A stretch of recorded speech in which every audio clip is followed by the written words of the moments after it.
Hello everyone, and welcome back to the channel.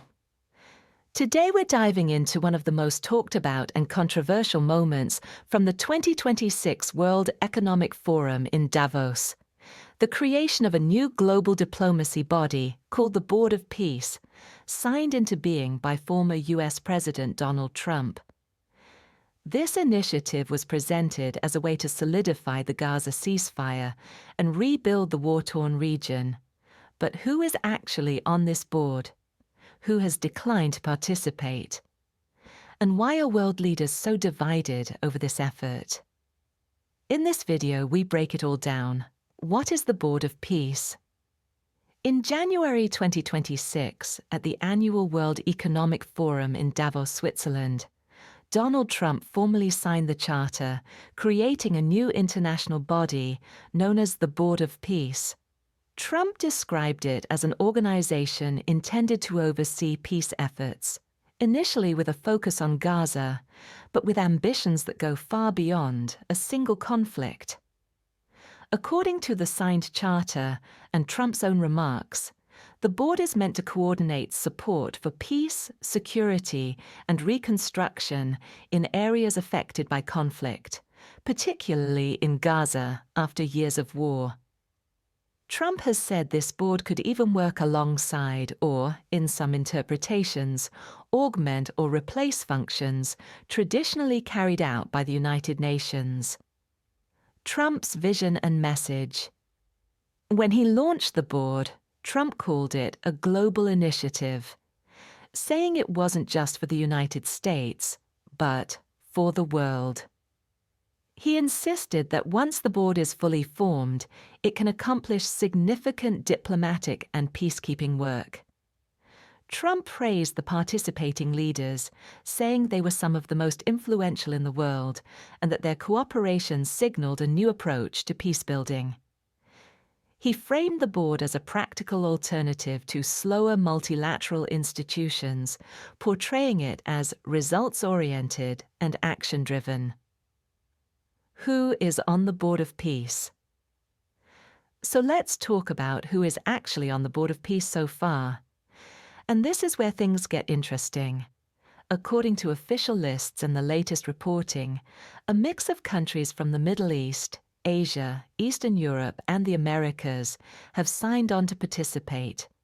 These include Argentina, President Javier Milei; Armenia, Prime Minister Nikol Pashinyan; Azerbaijan, President Ilham Aliyev; Bahrain, Sheikh Isa bin Salman Al Khalifa; Bulgaria, Prime Minister Rosen Jelyaskov; Hungary, Prime Minister Viktor Orban; Indonesia, President Prabowo Subianto Jordan; Deputy Prime Minister Ayman Safadi Kazakhstan; President Kasim Jomart Tokayev Kosovo; President Vjosa Osmani Mongolia; Prime Minister Gombojavin Zandan Shatar Morocco; Foreign Minister Nasser Bourita Pakistan; Prime Minister Shehbaz Sharif Paraguay; President Santiago Peña Qatar; Prime Minister Sheikh Mohammed bin Abdulrahman Al Thani Saudi Arabia; Foreign Minister Faisal bin Farhan Al Saud Turkey;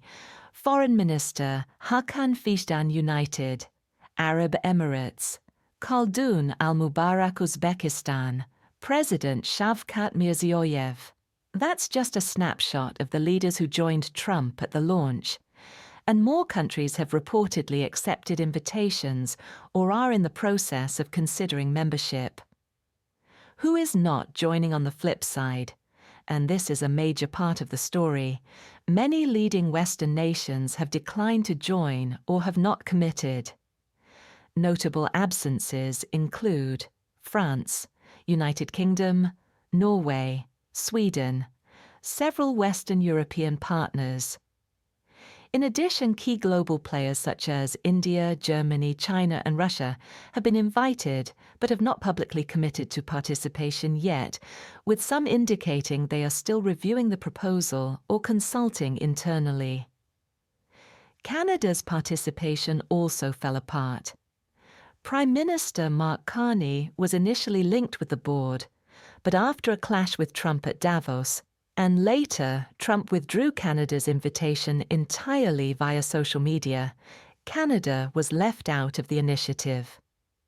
Why some countries are saying no. So why are some major US allies declining to join? There are several reasons. Concerns about legitimacy. Some governments worry the board could undermine the role of the United Nations or conflict with established multilateral frameworks. Governance and oversight issues. European partners have expressed discomfort with the board structure, particularly the concentration of power in the chairman's hands and the investment requirements for permanent membership. Geopolitical skepticism.